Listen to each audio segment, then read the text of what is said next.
Another week comes to a close on Wall Street. The Russians are seeking to make life more difficult for American companies, and those of us who live and work below the multimillionaire level are wondering, as always, what the numbers this week mean at all. Time to check in with the Money Master. Welcome back, Chairman for the Society to Advance Financial Education, Steve Beeman's back on Midpoint. Good to see you again, Steve. It's good to see you, Ed. Always a pleasure, and happy Friday. A happy Friday indeed. Please, just say that one more time. I say happy Friday always. Thank you. Okay, good. I just wanted to hear that. And just remember, Steve, you're never more than 7 days away from Friday. Don't ever forget that. There you go. Okay. What I saw coming out of today, and apparently looking at the numbers, Dow Jones Industrial's up, NASDAQ's down just a little bit. People, though, are still talking about a lack of momentum in the economy. Do you agree with that? Yeah, the economy seems to have sputtered badly in the first quarter, and we've seen the numbers really give cross currents. Housing starts are down below the 500,000 mark, which we don't like to see.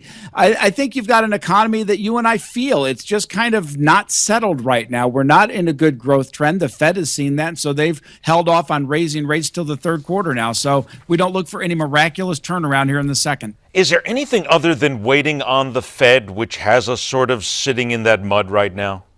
Oh, add that to the uncertainty in Europe, the Europe zone right now. England's elections with Prime Minister Cameron's comments about holding a referendum on the UK staying in the European Union.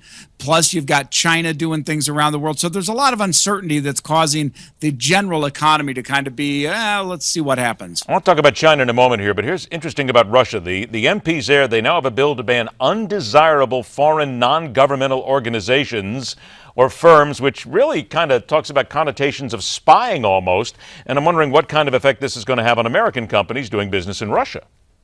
I don't think it's going to affect American companies. They need us. But this is clearly a statement that Russia is going back to an old Russia first policy under Putin. Not a surprise. You and I've spoken about it in the past. This guy's almost xenophobic. And he really wants the Russian companies to do their bit to build around the world. And he wants to let in those that he personally approves of. But does he have to do that now? Because he's looking for as much home support as possible here. So he's almost pushed back into this closet where he's got to do this. I think you hit the nail on the head. I think he's in a position in Russia now where he has to continually do things to reinforce that Russia first ideology. Let's talk about China then. $50 billion with a B, they're going to invest in Brazilian infrastructure. Why invest in Brazil? Well, China's made inroads around the world. In Southeast Asia, they're doing stuff. In South Central Asia, they're doing stuff. This is not a surprise to go into one of the BRIC countries, that being Brazil, Russia, India, and China, and give some infrastructure money. The reality is $50 billion is not as much as it sounds like. These are big government economies doing it, but they're clearly expanding their trade relations with major economies, and Brazil's one of their targets. Will that cash infusion there have any effect on American economy? We always try to bring it to America here, but will that have any effect at all? No, when the rubber meets the road, this won't do anything because growth in Brazil is good for American companies too. So net, this is a general positive investment for the Western Hemisphere. All right, I got about 40 seconds left here. Let's go. We always have to talk about Netflix, it seems, some way or another, because let's face it, they are like the giant all of a sudden here. They own us. The shares all-time high on Friday, I should say. See, it's easy for me to say. The internet streaming giant poised to enter the Chinese online video market. That is a huge market for them. It is huge. In fact, Netflix is one of those rare companies positioned to gain as the entire world comes up to internet status. So their stock is reflective of it. What's interesting, I think, is there's not a lot of really good competition for Netflix.